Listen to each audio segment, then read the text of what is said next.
5 friends jumped into the ocean that day. Only 4 came back. No body, no goodbye, just silence, until 7 years later, when his mother opened her door and froze. The truth was worse than drowning. Before you assume this is just another mystery, wait, because what happened next will change how you see accidents forever. Stay till the end.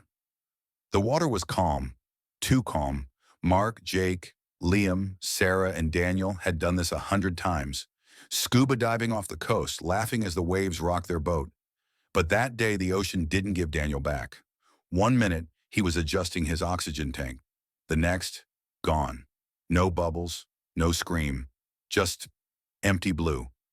The Coast Guard searched for 72 hours. Nothing. No body, no gear.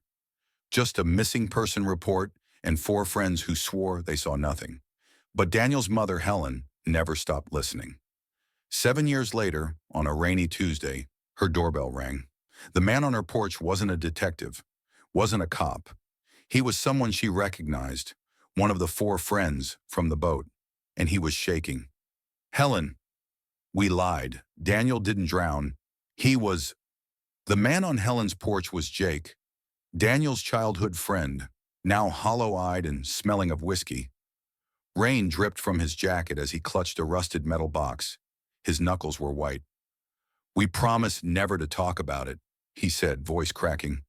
"But I can't sleep anymore. Daniel didn't drown because of an accident. He drowned because of us."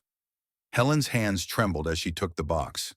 Inside was Daniel's waterlogged dive logbook, a smashed GoPro, and a photo of the 5 friends, torn down the middle, right through Daniel's face. Then Jake told her the truth. That day, they weren't just diving for fun. They were searching for something, a sunken crate full of smuggled prescription pills, hidden by a local drug ring. Daniel had found out by accident, heard them whispering the coordinates. They let him come, thinking he'd keep quiet. But when Daniel saw the crate, he froze. This isn't exploration. This is a crime. He grabbed the GoPro, started recording. "We have to report this." That's when Liam, the one who'd set up the deal, yanked Daniel's oxygen hose loose. "You're not ruining this for us." The others watched, paralyzed, as Daniel clawed at his throat, eyes wide with betrayal. The last thing the GoPro captured was Sarah screaming, "Stop, he's dying!" before the screen went black. They panicked, weighted his body with rocks, reported him missing. Let the ocean bury the truth. But the ocean gives back what it takes. Jake dropped to his knees. "The guilt is eating me alive. And now, they're coming for us, one by one." Helen's blood turned to ice. "What do you mean?" Jake unrolled a soggy newspaper clipping, a headline from 2 weeks ago. "Local diver found dead in dry bathtub. Ruled suicide." It was Liam. "Sarah got a text last night," Jake whispered. "Just 2 words. You're next." The night after Jake left Helen's house, Sarah's phone rang at 2:17 a.m. A blocked number. She answered, expecting a threat, but instead heard heavy breathing and the unmistakable sound of ocean waves. "Who is this?" Sarah demanded, her voice breaking. A distorted voice replied, "You shouldn't have let him sink." Then, a scream. Not recorded, not passed. Sarah's own scream, echoing back at her 3 seconds before she actually made it. She called 911, sobbing about someone being in her house. The dispatcher heard glass shattering, then silence. When police arrived, Sarah's front door was wide open. Her phone lay on the kitchen floor, still connected to the 911 operator, and on the fridge, written in saltwater streaks, "Deep down, you know where he is." Liam, suicided in a bathtub, drowning symbolism. Sarah, taken after a call featuring ocean sounds, vanished near water. Jake disappeared the next day, leaving behind a single dive fin on his bed. Helen begged the police to reopen Daniel's case, but they dismissed her, until she mentioned the smuggled pills. A detective's eyebrow twitched. "That's impossible. Those crates were never recovered, because someone didn't want them found." Helen tracked down the boat's rental records. The name on the paperwork wasn't Liam's. It was Deputy Mayor Carl Vanson, a man photographed at last year's drug-free youth charity gala, the same man who approved the accidental drowning report 7 years ago. Helen breaks into Vanson's lakeside cabin and finds a locked room with 5 oxygen tanks inside. 4 are rusted shut. The 5th, still hissing air, like it's waiting. The rain hammered against Deputy Mayor Vanson's cabin windows as Helen picked the lock, her hands shaking not from fear, but from the icy certainty that this man knew where her son truly was. The door creaked open to reveal a study lined with nautical maps. And one startling detail. Every map had the same coordinates circled in red, the exact spot where Daniel disappeared. But it was the basement door that stopped her heart. A heavy padlock dangled from it. Yet through the gaps, she heard it, a slow, rhythmic dripping. Not water, something thicker. Helen smashed the lock with a fire extinguisher. The door swung open to reveal a sight that made her legs buckle. 5 oxygen tanks stood in a row, each labeled with a name: Mark, Jake, Liam, Sarah, Daniel. 4 tanks were crusted with salt, their valves broken. But Daniel's tank was still leaking air, as if recently used.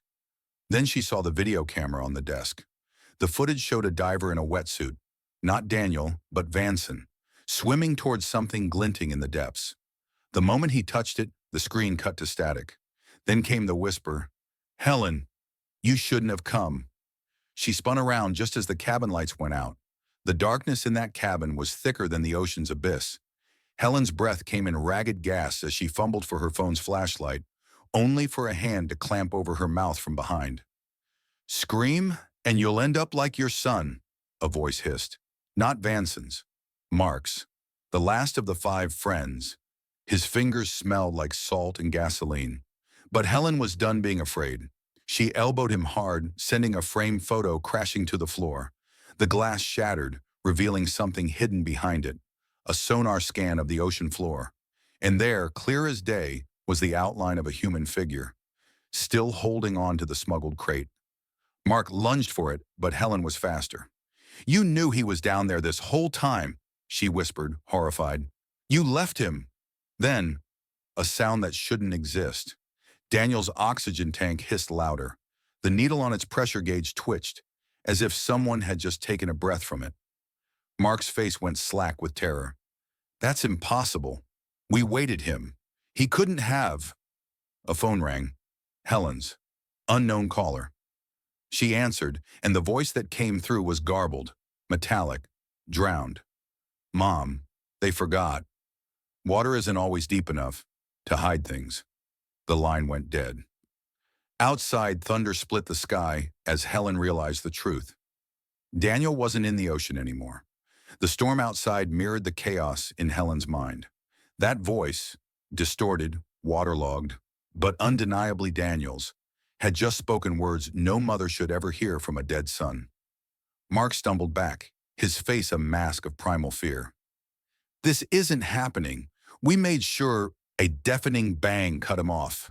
The cabin door slammed shut by itself. The temperature plummeted. Then, dripping, not from the ceiling, from Daniel's oxygen tank.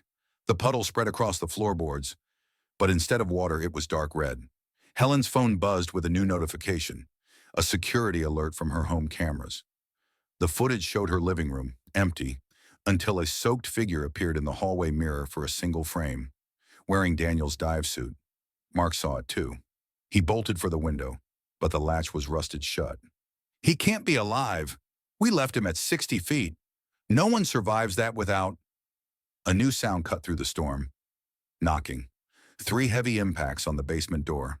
Then a voice bubbling up through decades of grief. "You're right, Mark. No one survives. But the dead don't always stay where you put them." The door burst open. The basement door swung open, but no one stood there. Just darkness, and the overpowering stench of salt water and decay. Helen's pulse roared in her ears as she stepped forward, her shoes splashing in the rising red water, now flooding the cabin floor. The oxygen tank's hissing grew louder, almost like breathing. Then, a hand shot out from the darkness. Not to attack, to give. Clutched in those bloated, water-bleached fingers was the missing GoPro from the dive. The screen flickered to life, showing the final footage the world was never meant to. See Daniel, still alive, desperately clawing at his weighted belt as his so-called friends swam away. Then, a shadow moved behind him.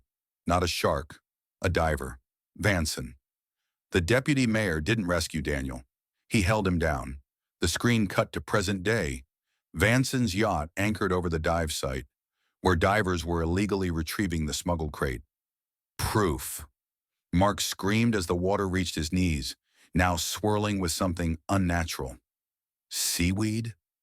Number hair. The last thing Helen saw before the cabin lights died completely. 5 shadows rising from the flooded basement. 4 to drag Mark under, and 1, familiar, broken, but finally at peace, to gently close Helen's fingers around the GoPro as the police sirens wailed outside. 3 days later, authorities recovered Vanson's body, tangled in anchor ropes at the dive site, his lungs filled with salt water. The smuggled pills were traced to a pharmaceutical cover-up that toppled city officials. Helen never saw Daniel again, but sometimes when ocean winds rattle her windows, she hears 3 quiet knocks and smells the sea. Rihananani, Ichtun.